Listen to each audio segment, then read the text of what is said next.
What's going on, everybody? So I was watching a video earlier today. The guy was doing a review on one of the Zigu radios, and he was complaining that it's just cheap Chinese junk, and that he doesn't buy Chinese junk. But here's the reason why he buys Chinese junk, and how he just only likes Yaesus because they're made in Japan and they're not Chinese junk. But I think the problem is that the guy failed to realize is that some of the Yaesus are made in China. Some of the Kenwoods are made in Malaysia. Some of the ICOMs, I don't know, might be. But the sum of all the parts in any modern Japanese ham radio are absolutely 100% Chinese. The Japanese manufacturing industry is about right where the United States manufacturing industry is. They do not make anything, okay? They don't make electronics anymore, really. Everything has all been moved overseas from Japan to China, from the USA to China. Strangely enough, there's actually some Japanese, or not Japanese, Korean companies in the United States that have set up shop that are making chips, but that's kind of the weird deal. But so when you look inside of one of these ICOMs or Yaesus or Kenwoods or whatever, the fans are going to be made in China. The chips are going to be made in China. The capacitors are going to be made in China. The variable encoders are going to be made in China. The variable resistors are going to be made in China. The screen is going to be made in China.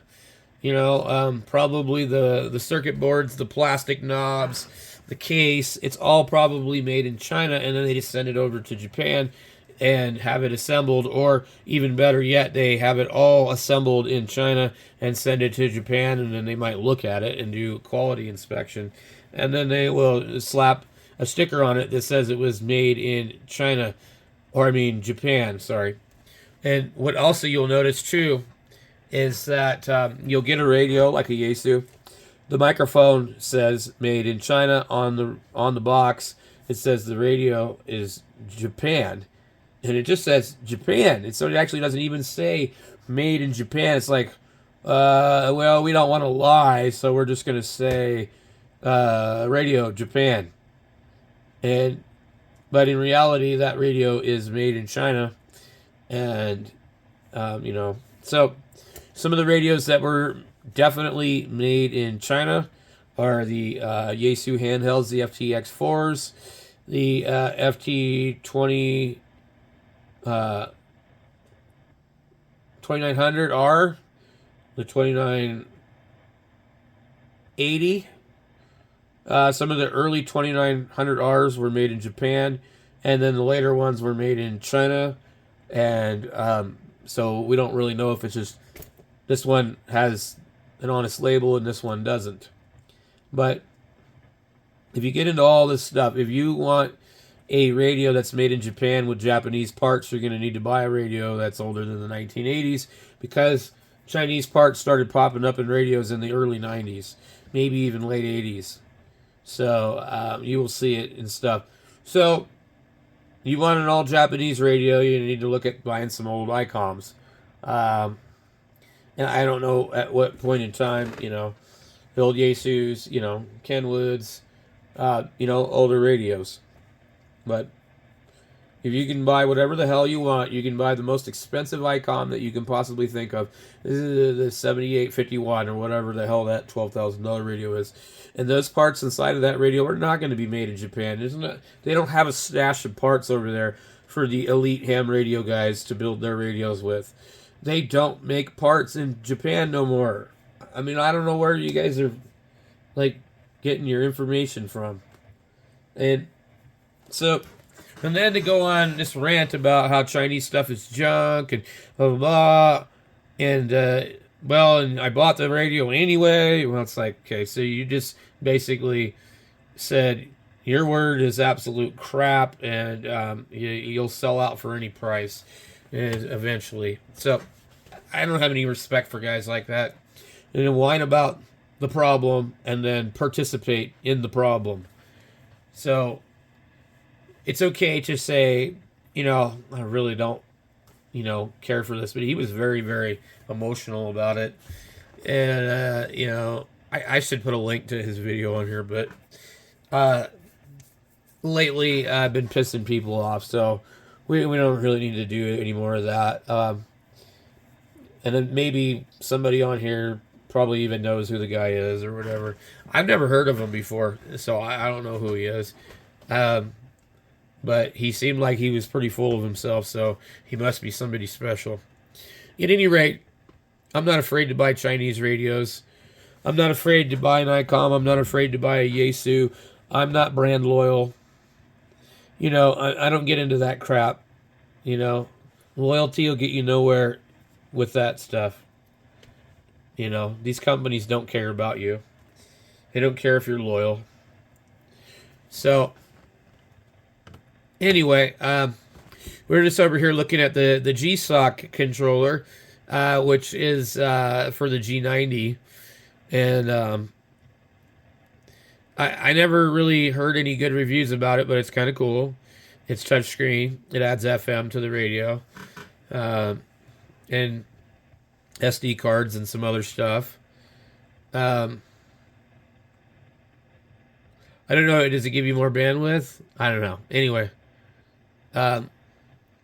it's very much like almost like having a 20-watt X6100, possibly. So you get, let's see.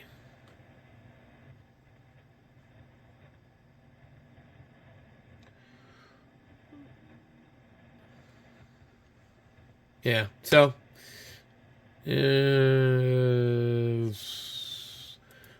certified Zigu dealer.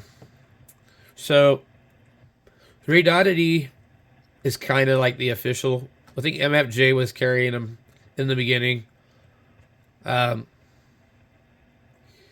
something I learned about Amazon today. If you want to sell on Amazon, you have to sell for the price that they decide.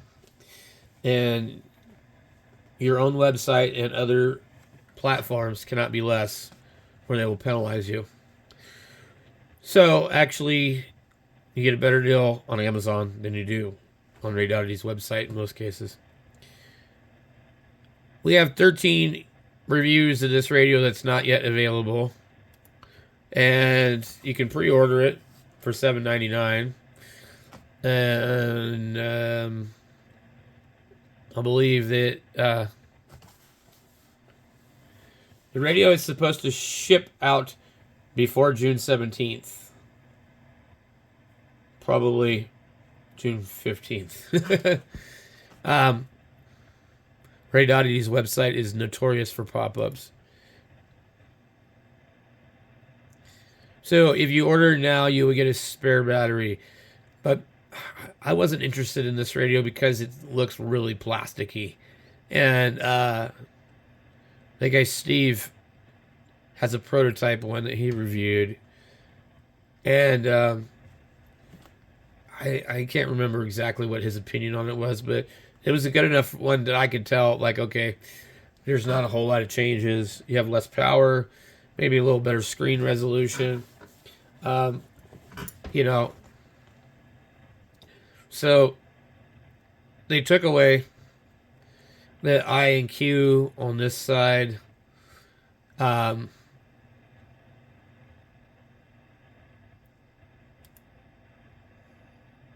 some reason I thought.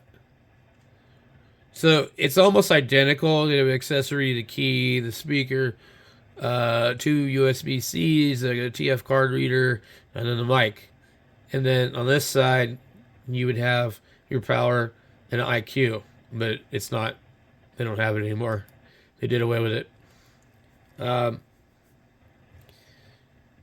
front of it looks very, very plasticky, with like shopping cart rails coming out of it.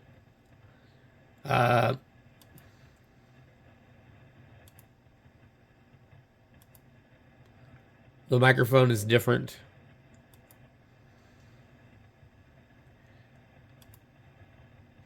So it's probably a fine radio, but It looks very plastic to me.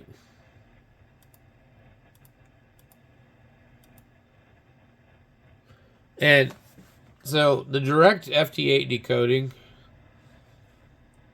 I'm sorry. What am I doing with that? Can I send it from this? No? Well, then what the hell is the frickin' point? Because nobody's going to listen to FT8 or read it if they're not sending it. I'm not going to sit here and watch people send negative numbers back and forth to each other.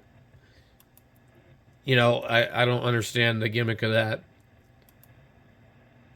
So, I wasn't interested in the radio for that reason. So, now this one here, it's been out for a couple of years. They've had a chance to hopefully get the firmware a little bit better. So, that was why I decided to go with one of these. I don't have it yet, but... Okay, so we have... Let's see. It looks like it's I believe the thing is entirely metal for the most part. And I think the ends are plastic. So I think the front around the screen is metal. The speaker doesn't stick up all funny. I don't like that on the other one. The knobs look like anodized aluminum. The VFO looks a little nicer. Aesthetically, it's just a little more pleasing to me.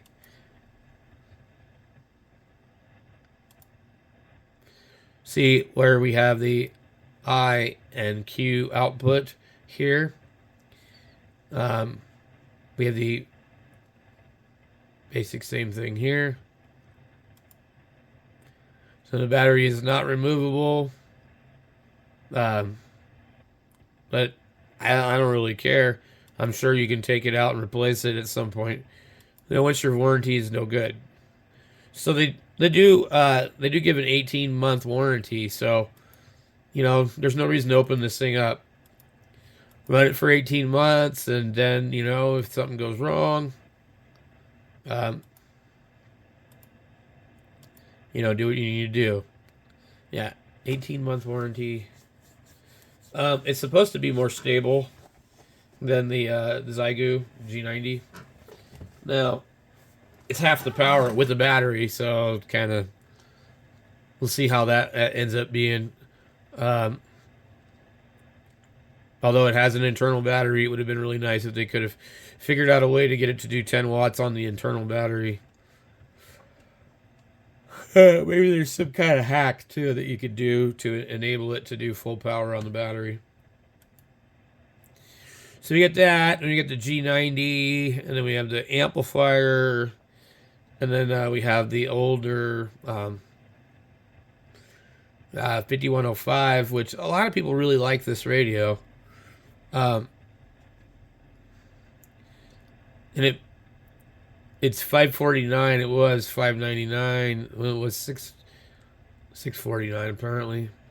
So they just keep making the same stuff for quite a while. And on this one, well, they never ever really lowered the price. So this one has what has it got? I don't know what that is. That looks like some type of connector.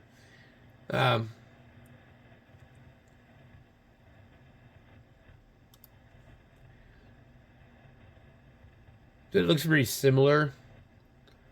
Let's see. It's got basically the same microphone as the G90. I don't know if this is part of the radio right here. It looks strange. Anyway, I think this one has a filter on it too. But we got this one here, the 106. This is a really small radio, actually. So this is like 5 watts and 80 through 10. So but very, very small radio. When you get kind of an idea how small it is.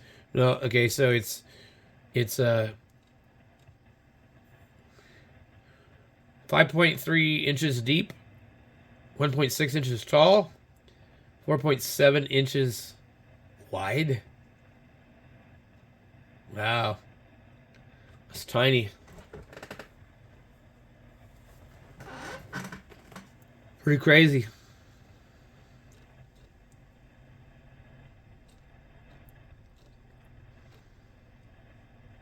Yep. Look at that. Pretty small. So then you got some other stuff they sell more. But there was some older Zigu radios that were out, but I don't see what, really what the problem is, I mean, you're saving a lot of money on these things. You can buy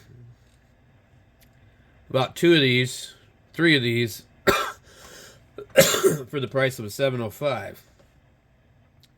So, I don't know.